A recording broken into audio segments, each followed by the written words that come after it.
गांधी समस्त गोंयकारांच्या वतीन आमी प्रियंकाजी गांधी हांकां येवकार दितात.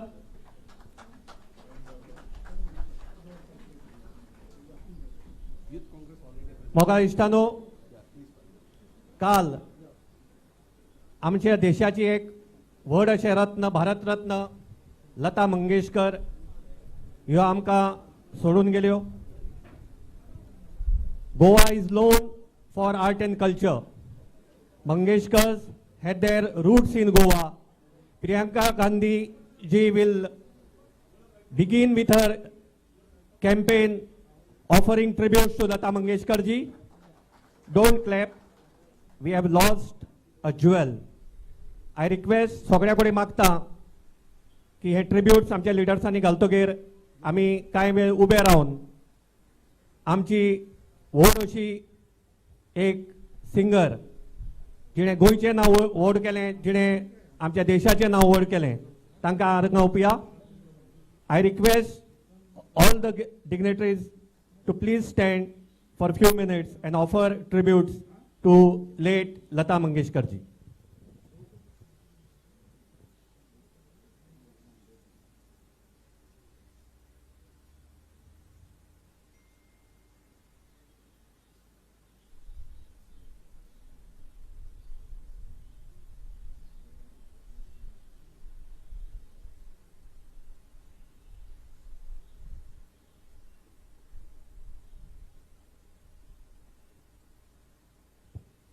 देव बरें करूं. Thank you.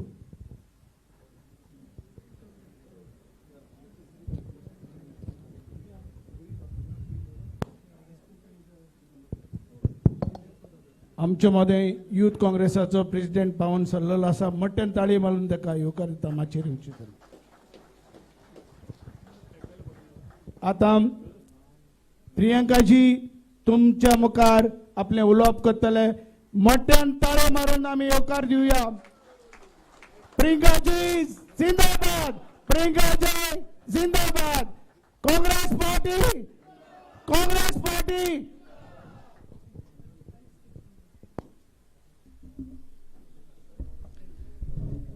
Would you prefer English or Hindi? English, okay. Okay. So I welcome all of you here today, and I'm always, as always, very, very happy to be here amongst all of you. And I get a lot of love and affection. I've just come from a fellow party worker's house whose mother had served the Congress for many, many decades. And they showed me a little bit of your Goan hospitality, which is always so welcoming and kind. We're all so grateful to you. So first of all, thank you very much for that. Dinesh Gundurao ji, Girish Chodhankar ji, Digambar Kamat ji, Shri Aleixo Sequeira ji, Shri Srinivas ji, Joe Diaz ji, and workers of the Congress Party, Youth Congress volunteers, Mahila Congress, Minority Congress, members of the media. I feel privileged to be able to address you today, even though it's election season, and you must be quite fed up of listening to speeches of politicians, many of them promising you lots of things which you aren't very sure whether are going to happen or not. But actually this election for Goa is really, really significant. And it's significant not just from the point of view of us political parties, but particularly from the point of view of Goa. What we have here is a state rich in resources, rich in natural beauty, rich in skill, with a good youthful population, and yet the second highest in unemployment in India. And yet the focus of the government, instead of being on development, instead of being on how to move forward, how to protect the natural beauty of Goa, how to protect your resources, or at least to utilize them for your own good, there is no such focus. The focus is only on staying in power, and by whatever means one can stay in power. You saw the biggest example of that was what happened after the result of the last election. It was very clearly evident that power was being usurped. and democracy was being upturned. You then got a government that focused on creating wealth for its own industrialist friends. You have a huge example of that here in Goa itself. You have the double laning of the highway.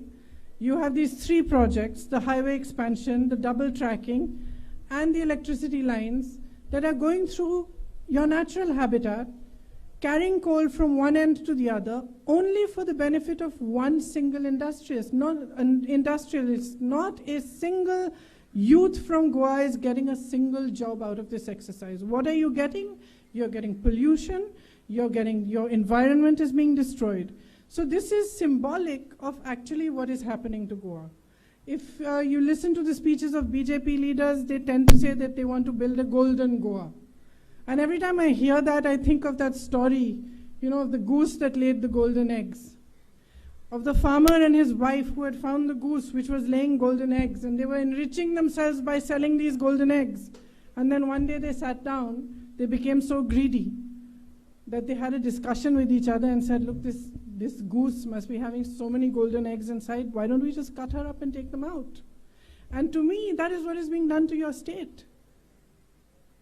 They are seeing resources, there is greed, they are seeing huge amount of resources, and they're wanting to take those resources to enrich themselves, rather than actually enriching the state, understanding your culture.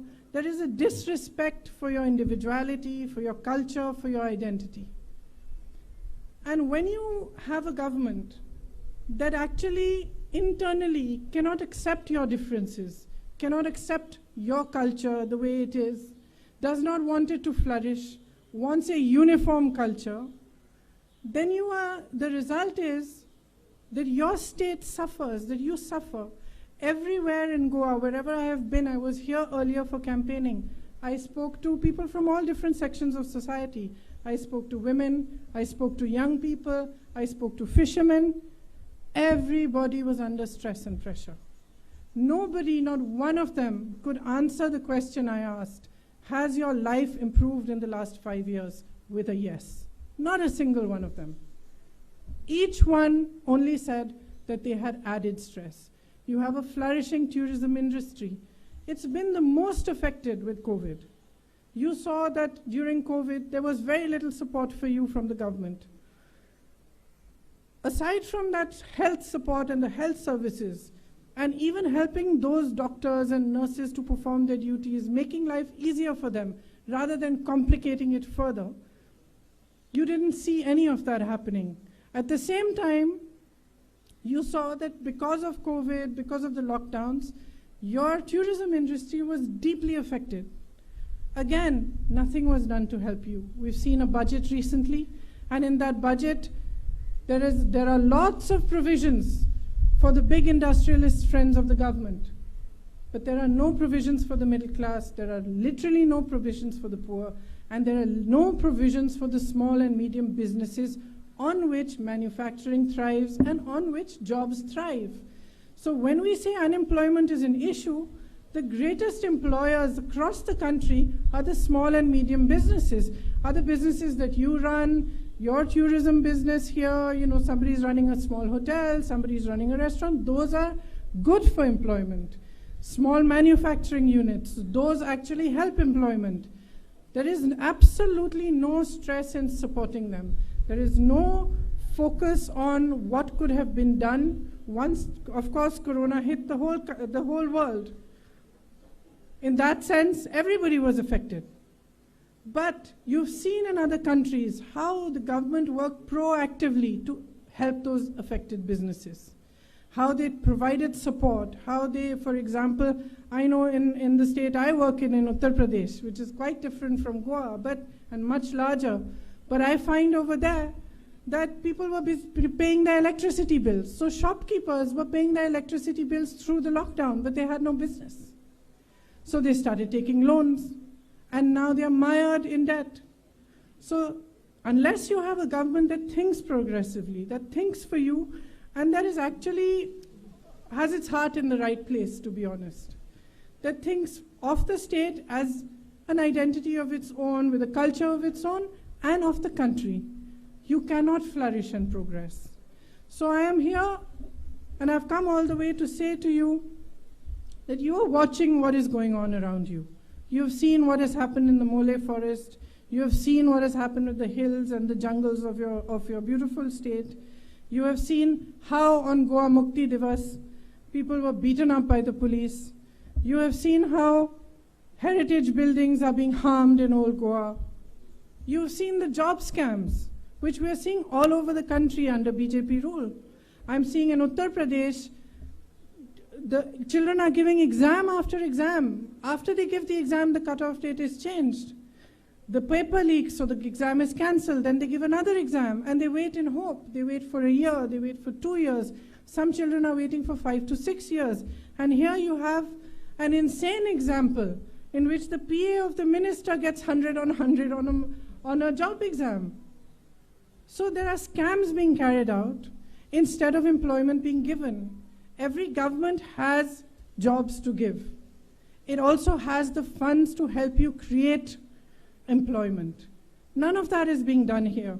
You're able to see it very clearly. As I said about small businesses, you had GST, you had the lockdown, and right before that, I think I was in Goa at the time when the Notbandi was announced, and suddenly you had demonetization. Now this affected the small and medium businesses worse than it affected anyone else in the country.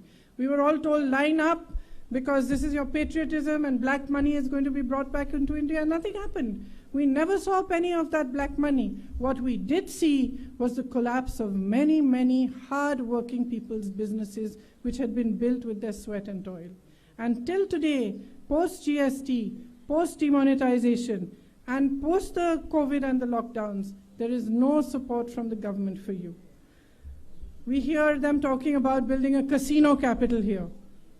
There's nothing they're doing for the service industry.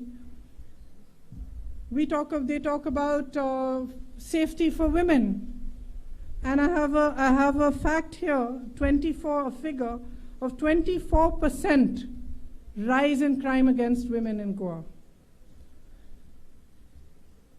There is apparently a minister who in one of these cases blamed the girl for the violence that happened against her. And this is typical of a mindset that is unaccepting of actually what the truth is, and unaccepting of the fact that women are equals. You know that I've been working very hard to bring women into the political process. And in Uttar Pradesh, we've said that 40% of the women will fight the elections. The reason I'm doing this, you're nodding, come to Uttar Pradesh. I'll have come here and work after that here, work hard on convincing these men here.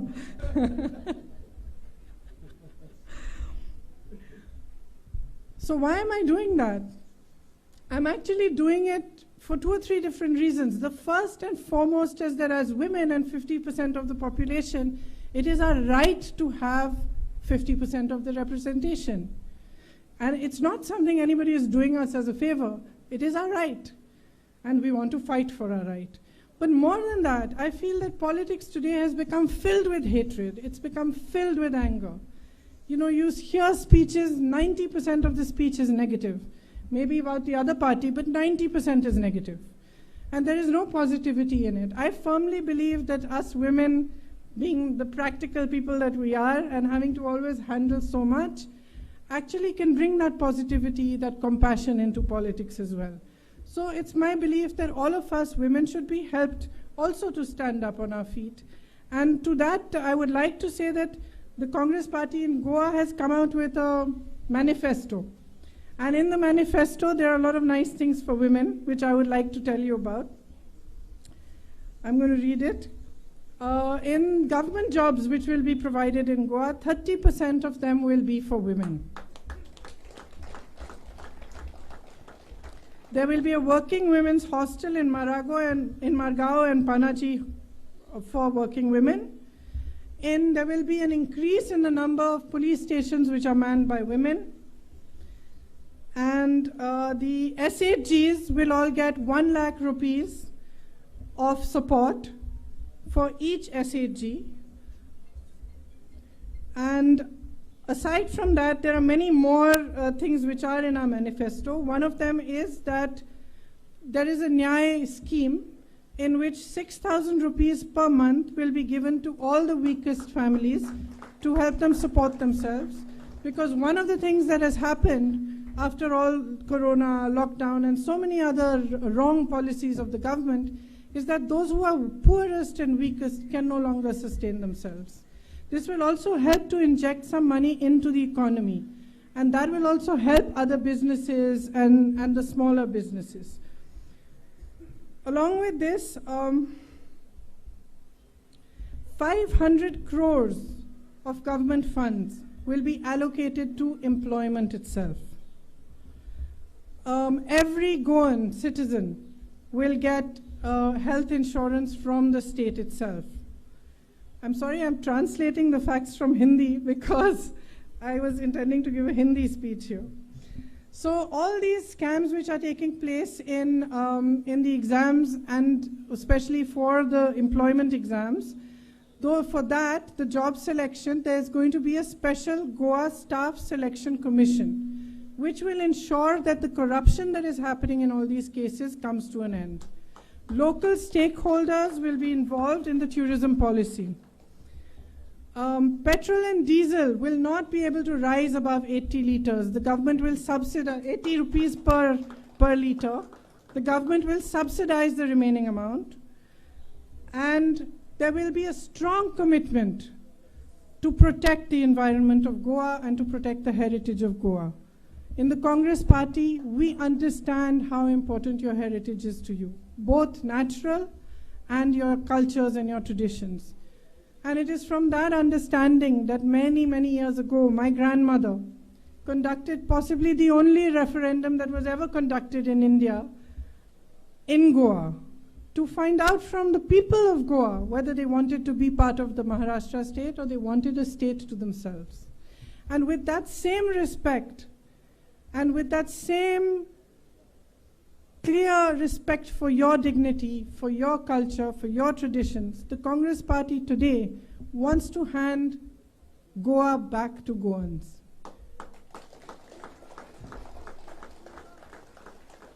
It wants to create policies that are for your benefit, not for the benefit of outsiders. Whether it is the policies on buying of land, whether it is the tourism policy, whether it is the environment, whether it is the fact that industrialists are being allowed to carry coal from one side of Goa to the other, and special provisions are being made for them while the people of Goa are being ignored. All of this, we promise that we are going to focus on fully, and we are going to give you a stable government that works for Goans. So in this election, I come back to what I began with. This is an extremely important election for you, more than for any of us. It is most important for the people of Goa to understand today where their state is heading, and to understand what is happening to it, to understand the way it's being looked at by the BJP. It's simply a resource for their greed for power and for their greed for helping their industrialist friends. So if you want your identity, your culture, and your traditions to remain strong and intact, if you want a government that accepts, understands, and believes the same, then please vote for the Congress in this election. I am here to say to you that we have taken a pledge that the promises that are being made to you will be delivered. We will work hard for you. We will work day and night to provide you with the kind of government that helps you grow and helps the development of Goa. Thank you very much for listening to me. All the very best to all of you.